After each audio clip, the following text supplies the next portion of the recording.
सास ने कहा, मैं भूख से मर रही हूँ। लेकिन जैसे ही बहू ने कूड़ेदान डस्टबिन पलटा, बेटे के होश उड़ गए। नमस्कार दोस्तों, मैं हूँ आपका बेटा विवेक। आज की कहानी हर उस घर की कहानी है जहाँ एक कामकाजी बहू, जो बाहर दुनिया में तो अफसर या डॉक्टर होती है, लेकिन घर की दहलीज लांघते ही उसे सिर्फ एक काम वाली समझा जाता है। यह कहानी है कंचन की, जो पेशे से शहर की सबसे नामी सर्जन थी, लेकिन अपने ही घर में उसे 2 वक्त की रोटी के लिए भी ताने सुनने पड़ते थे। आज की कहानी का अंत आपको सिखाएगा कि अगर अन्याय के खिलाफ आवाज न उठाई जाए तो वो परंपरा बन जाता है। घड़ी में रात के 11:30 बज रहे थे। पूरा शहर नींद की आगोश में था, लेकिन शर्मा निवास में एक अलग ही नाटक शुरू होने वाला था। नितिन और कंचन एक बहुत बड़ी मेडिकल कॉन्फ्रेंस और पार्टी से घर लौटे थे। कंचन, जो दिन भर की थकी हुई थी और पार्टी में भी उसे कई सीनियर डॉक्टर से मिलना पड़ा था, वह बस इतना चाहती थी कि घर जाकर बिस्तर पर गिर जाए। उसने भारी भरकम कांजीवरम साड़ी पहन रखी थी और गहनों से लदी हुई थी। जैसे ही नितिन ने घर का मुख्य दरवाजा खोला, उसने देखा कि पूरा घर अंधेरे में डूबा हुआ है। सन्नाटा ऐसा कि सुई गिरे तो आवाज आए, लेकिन हॉल में टीवी की मध्यम रोशनी जल रही थी और सोफे पर सास विमला देवी बैठी थी। उनके चेहरे पर एक अजीब सी कुटिलता और बनावटी लाचारी थी। कंचन ने जैसे ही अंदर कदम रखा, उसकी नज़र अपनी सास पर पड़ी। वह अभी अपने कमरे की तरफ बढ़ ही रही थी कि विमला देवी ने अपनी आवाज़ में दर्द का ऐसा तड़का लगाया मानो उनकी जान निकल रही हो। आ गए तुम लोग। अरे बहू, जरा इधर तो आना। मेरी तो जान निकल रही है भूख के मारे।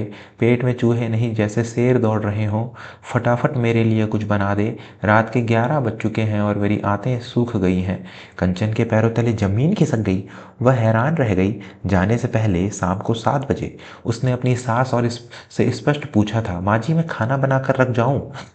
तब विमला देवी ने बड़े ही प्यार से कहा था, अरे नहीं कंचन बिटिया, तू इतनी बड़ी डॉक्टर है, पार्टी में जा रही है, तैयार हो। मैं तो बढ़िया हूँ, अपने लिए हल्की फुल्की खिचड़ी या दलिया बना लूंगी, तू चिंता मत कर। और अब यह ड्रामा। कंचन कुछ बोल पाती उससे पहले ही नितिन, जो हमेशा अपनी माँ की बातों में आ जाता था, कंचन पर बरस पड़ा। कंचन, यह क्या सुन रहा हूँ मैं? तुमने जाने से पहले माँ के लिए खाना नहीं बनाया था? तुम इतनी लापरवाह और निष्ठुर कैसे हो सकती हो? तुम्हें पता है ना, माँ को शुगर डायबिटीज़ की बीमारी है। अगर उनकी तबीयत बिगड़ जाती तो तुम बाहर दुनिया के लिए डॉक्टर होगी, लेकिन घर में एक जिम्मेदार बहू नहीं बन सकती। कंचन की आंखों में आंसू तैरने लगे। उसकी रूह कांप उठी। उसने दबी आवाज में कहा, लेकिन नितिन, मैंने माँ जी से पूछा था। विमला देवी ने तुरंत बात काट दी। अरे रहने दे बहू, अब बहाने मत बना। खड़ी खड़ी मेरा मुंह क्या देख रही है? जा जल्दी से मेरे लिए गरम गरम रोटियां और सब्जी बना दे। मैं भूखी बैठी हूँ और तुम वहाँ पार्टी में 56 भोग खाकर आई हो। नितिन ने कंचन को लगभग डांटते हुए कहा, सुना नहीं तुमने? जाओ, पहले खाना बनाओ, कपड़े बाद में बदल लेना। माँ भूखी है और तुम यहाँ बहस कर रही हो। कंचन का कलेजा फट गया। वह भारी साड़ी, गले में भारी हार और पैरों में ऊंची एड़ी की सैंडल पहने हुए ही रसोई में गई। उसकी आंखों से आंसू टपक रहे थे, जो आटे में मिल रहे थे। एक सर्जन, जिसके हाथों में दिन भर लोगों की जान बचाने का हुनर है, आज वही हाथ कांप रहे थे। उसने आधे घंटे में पसीने से लथपथ होकर खाना बनाया, सास को परोसा और फिर झूठे बर्तन भी मांजे। जब वह कमरे में लौटी तो रात के 12:30 बज चुके थे। वह बिना कपड़े बदले ही बिस्तर पर निढाल होकर गिर गई। नितिन ने उसे देखा और फिर ताना मारा, अरे अभी तक कपड़े भी चेंज नहीं किए? इतनी आलसी हो गई हो तुम? माँ के लिए 2 रोटी बनाने में तुम्हारी जान निकल गई। वो बेचारी माँ जो भूखी हमारे इंतजार कर रही थी, उनका दर्द तुम्हें नहीं दिखा? कंचन ने कोई जवाब नहीं दिया। उसका मन अंदर से मर चुका था। उसे समझ आ गया था कि यह भूख का नहीं, बल्कि उसे नीचे दिखाने का खेल था। समय बीतता गया, लेकिन विमला देवी की फितरत नहीं बदली। उन्हें एक नया हथियार मिल गया था, कंचन को तड़पाने का। जब भी नितिन और कंचन को किसी पार्टी या फंक्शन में जाना होता, विमला देवी जानबूझकर कंचन को खाना बनाने से रोक देती। अरे बहू, तू जा, तैयार हो, मैं बना लूंगी। और जैसे ही वे लौटते, विमला देवी सोफे पर अधमरी होकर पड़ी मिलती। हाय, मुझसे तो उठा ही नहीं गया, चक्कर आ रहे थे, बहू जल्दी खाना बना दे। कंचन और नितिन को फिर से एक रिश्तेदार, जो शहर के मेयर थे, उनके बेटे के जन्मदिन में जाना पड़ा। कंचन रसोई में गई तो विमला देवी ने फिर वही नाटक किया, तू रहने दे, मैं बना लूंगी, जा तैयार हो जा। कंचन ने इस बार कोशिश की, माँ जी पिछली बार भी आपकी तबीयत खराब हो गई थी, मैं बना देती हूँ, मुझे सिर्फ 20 मिनट लगेंगे। विमला देवी का चेहरा लाल हो गया। उन्होंने ताना मारा, अच्छा तो अब तू मुझे जताएगी? मेरा घर है, मेरा रसोई घर है, तो क्या चाहती है मैं बासी खाना खाऊं? जा यहाँ से, मुझे मेरे हाल पर छोड़ दे। तुम पति पत्नी को अपनी खुशियों से मतलब है, मेरी किसे पड़ी है? कंचन ने अपना सिर पीट लेने का मन बनाया। नितिन ने भी इशारा किया कि बहस मत करो, चलो। कंचन चुपचाप तैयार होकर चली गई। लेकिन कंचन एक डॉक्टर थी, और डॉक्टर नब्ज पकड़ना जानती है। उसे दाल में काला नहीं, पूरी दाल ही काली लग रही थी। वापसी में रात के 11 बज रहे थे। कंचन ने नितिन से कहा, नितिन गाड़ी रोको, मैं उस रेस्टोरेंट से खाना पैक करवा लेती हूँ। नितिन ने चिढ़कर कहा, कंचन तो फिर शुरू हो गई। माँ ने कहा था वो बना लेंगी, और अगर नहीं बनाया होगा तो वो घर का खाना पसंद करती हैं, बाहर का खाना उन्हें पचता नहीं। क्यों पैसे बर्बाद कर रही हो? माँ हर काम में तेज है, बना लिया होगा। कंचन ने नितिन की आंखों में देखा और बहुत शांत आवाज में कहा, नितिन माफ़ करना, लेकिन मैं एक डॉक्टर हूँ और इंसान की फितरत समझना मेरा काम है। मैं आपकी माँ को आपसे थोड़ा ज़्यादा समझने लगी हूँ, रिस्क नहीं लेते।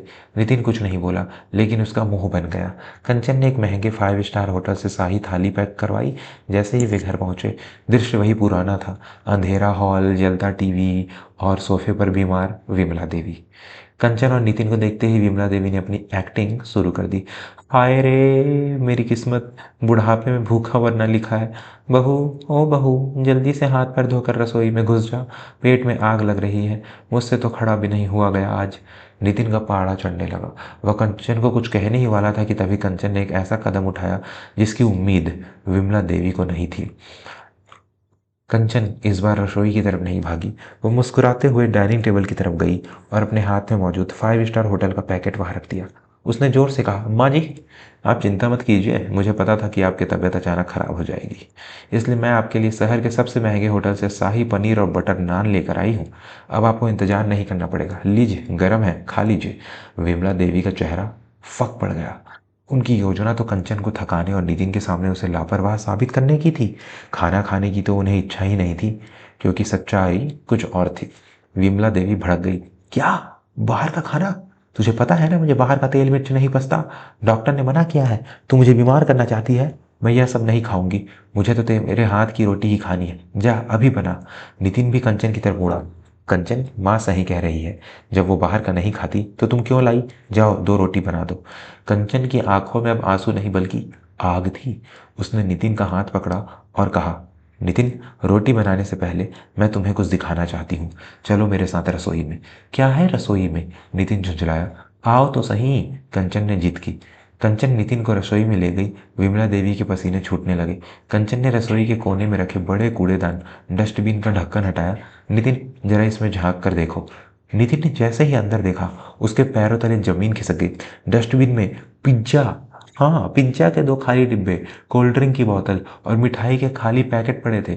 और यह सब बासी नहीं, बिल्कुल ताजे थे। पिज्जा के डब्बे से अभी भी हल्की महक आ रही थी। कंचन ने शांत आवाज में कहा, नितिन, यह उस पिज्जा आउटलेट का डिब्बा है जो रात के 9 बजे डिलीवर करता है। जब हम पार्टी में थे तब माँ जी ने यह मंगवाया और खाया।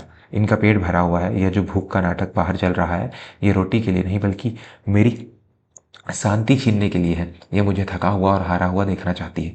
नितिन सन्न रह गया। उसका दिमाग चकरा गया। जिस माँ के लिए वह अपनी पत्नी को रोज डांटता था, वह माँ पेट भर कर खाए बैठी थी और सिर्फ बहू को परेशान करने के लिए भूखी होने का ढोंग कर रही थी। नितिन गुस्से में तमतमाता हुआ बाहर आया।